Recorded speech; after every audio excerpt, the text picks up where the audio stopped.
Let's now discuss how the equality can be asserted in JUnits. Specifically, we want to talk about two assertions which we have seen earlier. So one is about assertSame. So if you recall what we did before, we simply compared to see if expression 1 is referring to the same objects in the memory as expression 2 is referring to. Right? So that will pass if they are references to the same objects or same addresses. So it would be as if you say, if you say assertSame, expression 1, expression 2, it would be as if you said expression 1 equals expression 2, and that should be true. And also expression 1 not equal to expression 2 should be false if they are the same objects, right? So I really want you to really make sure, convince yourself, 1, 2, and also 3. These three assertions are asserting exactly the same thing. They will pass. One will pass if the other two should pass. One will fail if the other two should fail. Okay. Hey, let's see some example very quickly just to warm up. Okay. So let's say we got P1 and P2. Okay. So they are simply of the same type, point V1, and also they are initialized to store the references of two separate objects of type point V1. The dynamic type is actually point V1 for both. Okay. And the values are the same for x, y, 3, and 4. And let's say if we try to say P3 is assigned to P1, right? That's how we create aliasing. Okay, and this is something I wouldn't visualize. That's really something you can do. For the simple one, I'll let you do the exercise. But basically, P1 and P2, they point to different objects, and also P3 is going to point to wherever P1 is pointing to, right? So P3 and P1 pointing to the same objects, and P2 points to just another object. That's something you can try to visualize in your mind. If not, you can definitely do it on the paper. So what's going to happen if we say assert the same P1 and P3? Well, this one should be passing, right? Because after this particular variable assignment, we are creating two aliases for the same objects, namely P3 and also P1. Both P3 and P1, they are pointing to the same objects over here. Okay, that's something you can visualize to confirm by yourself. What about P2, P3 assert the same? So P2 is initialized to be storing the address of this object here, and P3 is storing the same object's address as P1 does, which is just a separate objects. So they are not the same. So that should fail. All right. So that's easy to see. Again, if you really got trouble visualizing this, try to draw on the paper. Otherwise, you may want to speak to me. Right? It's actually a simple one to actually decide. What about assertEquals? We really want to compare between assertSame and also assertEquals. And you might give two arguments, assertEquals expression 1, expression 2. Okay. Now, if expression 1, expression 2, if they're simply primitive type, for example, Boolean or character or maybe integer, in that case, expression 1, expression 2, it would be just like a comparing their values using equal. The only exception is maybe if you're comparing double value. If expression 1, expression 2 are simply floating point number, like a float or double, in that case, you might need a third argument here to specify the tolerances, but that's not something we're discussing here. Okay, just keep in mind. Okay, so if expression 1, expression 2, if they're simply primitive, in that case, that's as if we try to do equals. Okay, let's see some example. Simple one. I would be 10, j would be 20. AssertEquals I and j, well, apparently this will fail. They are not the same, right? Easy. Let's now talk about a slightly more complicated case. What if the two expressions are reference type? In that case, we might have to consider on a case-by-case basis. Let's see exactly. So we want to talk about assertEquals either between two expressions, expression 1, expression 2. Okay, let me now go over the two cases together with you, just something that's mentioned in the slides, and then let's reveal the answer only after a certain discussion. Let's talk about this. So we got assertEquals expression 1, expression 2. Okay, principle number 1. Whenever you got assertEquals and then these two are simply reference type. Okay. So expression 1 and expression 2 over here, first of all, we know that they are reference type, not primitive. If we know that they are reference types, it would be as if we are doing the following comparison, like over here. Expression 1 dot equals expression 2. And now we know very well, if you call something dot equals, it really depends on whether the dynamic type for expression 1. Okay, so now let me put it here. Okay, so let me write it down exactly so it will be help us when we try to judge. Okay, depending on if the dynamic type of the context object, which is expression 1, the context objects, in this case expression 1, overrides the equals method. Right? That's something we spent a lot of time in the earlier discussion, right? Something I will leave that to you, but let me just highlight what you should really pay attention to. First of all, we talk about dynamic type, right? And also of the context object expression 1 over here, and also whether or not it actually overrides the equals method, right? The override is really the keyword. You want to keep reminding yourself, okay? Let's now talk about two cases, okay? So for case number 1, let's say if the equals is not explicitly overridden in expression 1's declared type, okay? So this is a little bit typo over here. This should be dynamic type. Okay, I'll fix the slides as well. Dynamic. If you want to decide which version of the equals method that should be called, it should be the dynamic type. Okay, and similarly, this is a typo as well. I'll fix that. Okay, it should be dynamic. Okay, let's now talk about this. If it's not explicitly overridden, and we know that it's going to call the default version of in the object class, so it will boil down into expression 1 equals expression 2. Right? So this is a default version that's in the object class. So that's the default in object class. Right? That's something we learned about before. Okay, let's take a look at some example. Let's say we got 3 objects here. We got P1, P2, and P3 over here. And then we P1 and P2 are of the same type over here, static type. And their dynamic type is simply point V1 and point V1. And also we got P3 here and also point V2, right? It's better that we actually visualize them very quickly. Okay, so let's now see this here. So we got P1 is pointing to some objects over here, and that should be point V1. I'll say P V1. Okay, and also you got 3 and 4. I'll just say 3 and 4 over here, so you will know what I mean. And also, what about P2?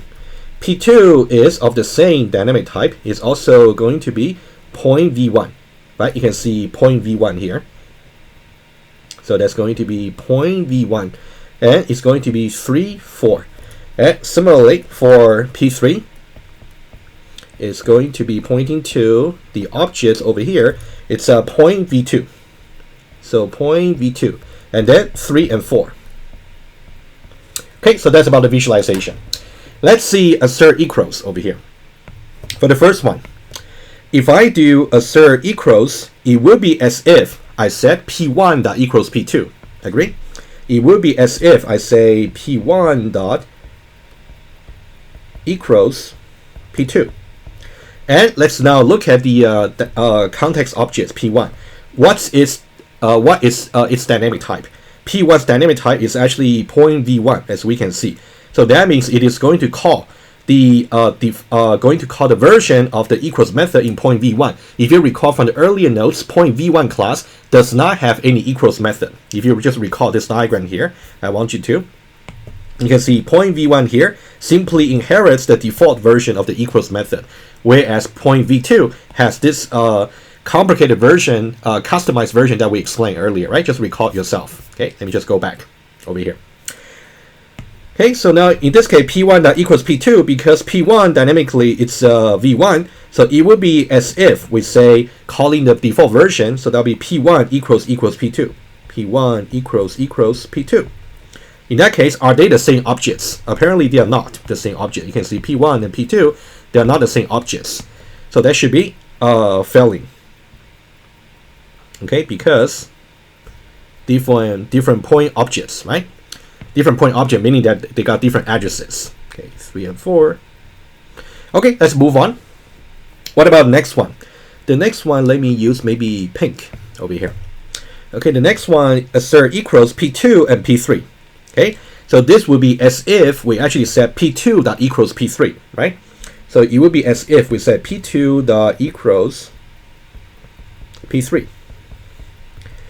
Okay, let me just write a little bit better. P3. And then let's see, so context object is P2. What's its dynamic type?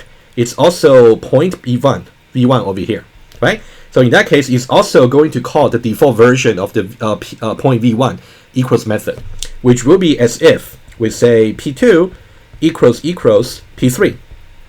Are they the same objects? Apparently they are not. P2 and P3, they're simply storing the addresses of two different objects, right? In that case, that will also be failing because they're different types of objects over here. This is even more interesting, to be honest, because you can see, actually, so I want you to think about that, which we'll do a little bit later. When we do this, P2, P3, if we put it this way, it will be as if P2 dot equals P3. In which case, we're just calling the default version of the equals. In that case, P2 and P3, so they will simply just be different objects, right? So you know what? I think the comments here is a little bit problematic. So I can simply say different objects. I'll fix that on the slides as well. I think this would be a more accurate description.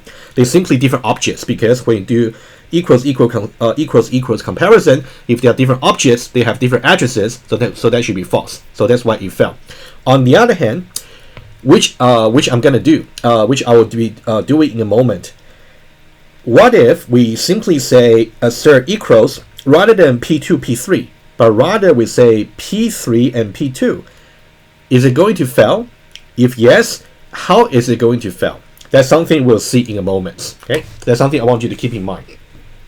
All right, so far so good. So far we talk about case number 1, where the dynamic type of the context objects, like expression 1, because it would be as if expression 1 that equals expression 2. If the dynamic type for expression 1 does not have the equals method inherited from the object class overridden, in that case it would be as if we call the default version, which will do just equals comparison over here. Okay, let's now talk about the second case. The second case, if the equals is explicitly overwritten in the context object, which is expression 1 over here, in its dynamic type. In that case, it would be as if we call equals the customized version. Okay, so this will be the customized version. Okay, so this, I can think about this is really the customized version in expression 1, which is the context object, right? In expression 1's dynamic type.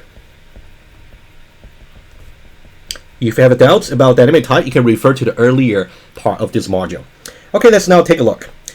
And the way we visualize the three objects will be the same. You can see we got P1, P2, P3, and also P1, P2, and P3, right? I want you to notice one thing here about dynamic type. P1 and P2, they are of the same dynamic type. PV1, point V1, and point V1. On the other hand, for P3, it's of different type. PV2, right? I'm just using a different color over here. Let's now talk about assert equals, okay? The first one. Let me use blue.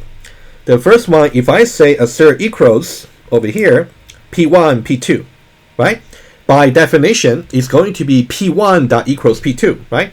So let me put it here. So P1 dot equals P2. And which version are we going to call on the equals method? Depends on the dynamic type for the context objects. In this case, it's going to be P1. What's its dynamic type? Over here, right? After the new keyword. So point V1, as we know, point V1 actually does not have the overridden method, right? It simply inherits from the object class. In that case, it would be as if calling the default version. So that would be just P1 equals P2. Equals P2. So I would say it's simply the default from the object class Okay, just keep reminding yourself, right? So if you look at the comments over here, exactly right. So that's the default version that we will call. Okay, it was simply called the P1 equals P2. That actually boiled down from the object version of equals method. How about the second one? The second one, let's see here, assertEquals. Let me use purple. assertEquals and then P2, P3. So this is something we did earlier, right? P2 and P3. Okay, so this will be this will boil down to P2 dot equals P3. And if we look at the dynamic type for P2, is actually over here, also of dynamic type P1, V1, point V1 over here, right? Oh, you can see this. Yeah, so far, hopefully so far you're okay. And then if this is going to call, which version of the equals method is going to be called? So let me see this. So you can see P2 over here, dynamic type is actually point V1, which does not have the overridden version, so just default version. So it will still be P2 equals P3. Are they the same objects, P2 and P3? No, they are not. So it's also going to fail. Again, it's going to be the default version. Hopefully, so far it's very clear to you about the reasoning. Okay, the last one is going to be interesting. I want you to really contrast the last one over here. Let me just use a red mark over here. I want you to compare this one over here and also this one over here, right? The only difference is this one here, P3, P2 versus P2, P3, right? Just swap the order. It does make a difference, okay? And by the way, for the earlier one, P2, P3, it's actually going to be just that, right? Because we're still calling the default version of the equals method. Okay, just for the earlier one. Okay, over here. Okay, let's say the last one, which I want you to compare. Yeah, if I say P3, P2, so it would be as if we said, if you don't mind, let me just go. I want to write it properly, so why don't I put it over here? Okay, so it would be as if we said P3 dot equals P2.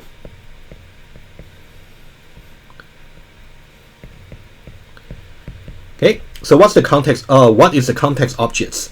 The context object is actually P3. Dynamic type is point V2, which does have the overridden version of the equals method, right? That one there. And now I want you to, of course, you can refer to its definition exactly over here, right? So that one, as I assume, you're pretty familiar with. If you actually run that particular version, what's going to happen? Okay, what is going to happen if you try that? Is it going to return true or false over here when you say P3 dot equals P2?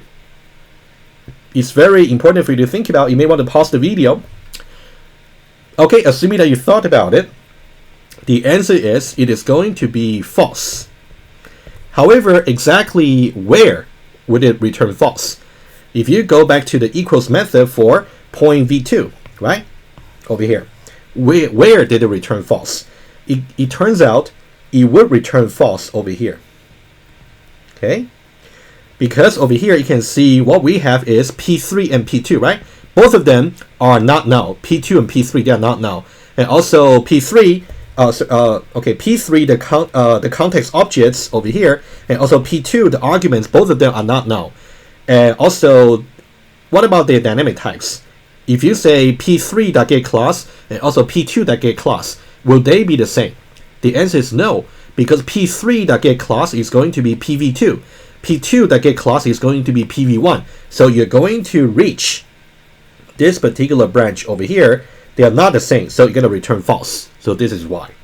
All right, let me write it down briefly, but you should really know how to trace it. Okay, so this is because P3.getClass, okay, sorry, I'm just writing out of space, is not equal to P2.get. Sorry, let me just write a little bit more properly over here. P2.getClass, they are simply not equal to, right? P3.getClass is going to give you PV2. P2.getClass is going to give you point V1. So that's why they are not the same. Okay. If you look at the comments over here, it's going to be failing, and then it's going to boil down into P3.equals P2, and also more specifically, their get class return value is going to be different. Okay? It's so important for you to see that. Okay, so that's about the example I would like to go over about assertEquals versus assertSame. And I think we have gone through all the cases that's actually possible. So I would like you to really know about how to trace them. Let me recap the most important points. Whenever you got assertEquals and expression 1 and expression 2, they're simply reference type, it will boil down into expression 1.equals expression 2. To know which versions of the equals method that's going to be called, you have to look at the dynamic type of the expression 1, which turns out to be the context object for the equals method, right? So we talk about cases where it's going to invoke the equals method from point V1. We also talk about the cases where it's going to invoke the method from equals method from point V2, and the consequence could be different. Specifically, I want you to compare this versus this, even though both of them are going to fail, but they fail for different reasons. For one reason, it's simply they are different addresses. For the other reason, they actually turned out to be different dynamic types. All right. Okay, so that's about the example I'd like to go over just to distinguish between assertSame and also different cases for assertEquals. Let's see more example for JUnits.